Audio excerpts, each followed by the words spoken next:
இது ஒரு 500 ml பாட்டில். இதோட விலை 10 ரூபாய். இது 750 ml பாட்டில்.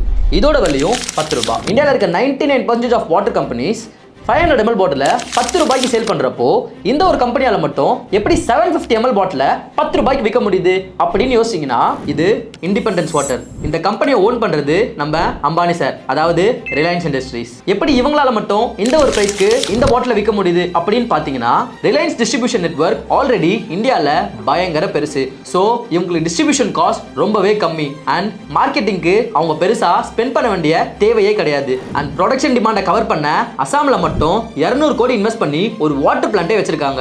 ஏற்கனவே டெலிகாம், பிராட்காஸ்டிங் அண்ட் க்ளோதிங்னு பிக் ஜெயண்டா இருக்க ரிலையன்ஸ் இண்டஸ்ட்ரி ஜியோ சிம்க்கு யூஸ் பண்ண அதே ஸ்ட்ராட்டஜி தான் இங்கேயும் யூஸ் பண்றாங்க. அதாவது கம்மி ரேட்டுக்கு பொருட்களை வித்து மார்க்கெட்டை கேப்சர் பண்ணி எல்லாரையும் காலி பண்ணிட்டு அதுக்கப்புறம் அவங்க வைக்கிறது தான் பிரைஸ். இந்த லோ பிரைசிங் ஸ்ட்ராட்டஜியை இவங்க ஃபாலோ பண்றதுக்கான மெயின் ரீசனே ஏற்கனவே இருக்க பிஸ்லரி, அக்வாஃபினா மாதிரி ஜெயண்ட்ஸை இந்த ஒரு செக்டர்ல காலி பண்றதுக்கு தான். இந்த ஒரு ஸ்ட்ராட்டஜி இவங்களுக்கு ஒர்க் ஆகுமா ஆகாதான்னு மறக்காம கமெண்ட்ஸ்ல சொல்லுங்க. And follow me for more such content.